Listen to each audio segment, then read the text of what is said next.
We're in the Stockholm headquarters of Overkill and Starbreeze Studios, and we're gonna talk about Overkill's The Walking Dead. With me, I have none other than SAUL GASCON himself, the producer on the title. SAUL, how are you doing? Good, man, thank you. What are we doing today?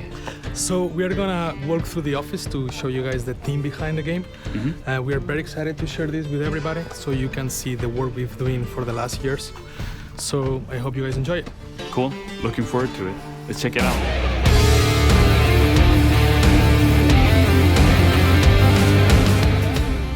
Well, right here we're looking at there's a couple of levels. We're trying to figure out the mood and the setting that we really want in the level to enhance the sort of, because we always have a story, so the story is going to have different beats. Sometimes you're winning, sometimes maybe not, and sometimes it's more scary and darker. True to the Walking Dead universe. Yeah, of course. So what we're doing here is that we're setting basically a mood board for the campaign, where we just make sure that all the missions.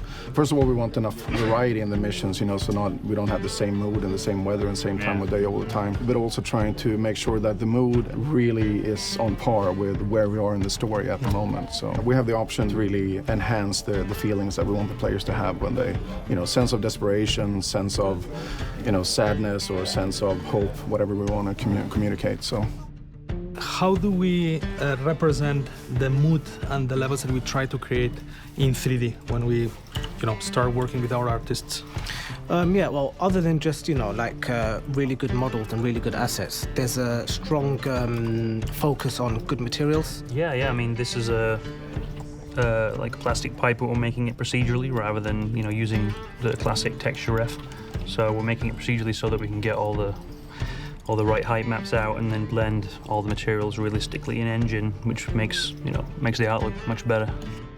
So we're trying to sort of set the mood by having all the windows partially blocked and then light seeping through. And then we're looking around where would the lights bounce around, where do we want little highlights to make metallic and shiny objects stand out. The work that you guys are doing is hard because it needs to look good and at the same time needs to drive players forward. Yeah.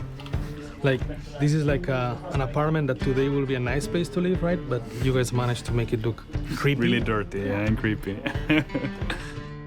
So this has been kind of a long road.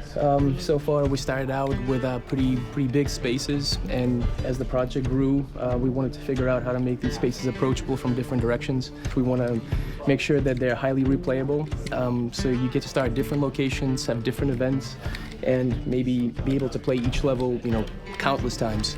What is the challenge when we're building these levels? Thinking, 4 players, 360 approach. What is the creative process you follow?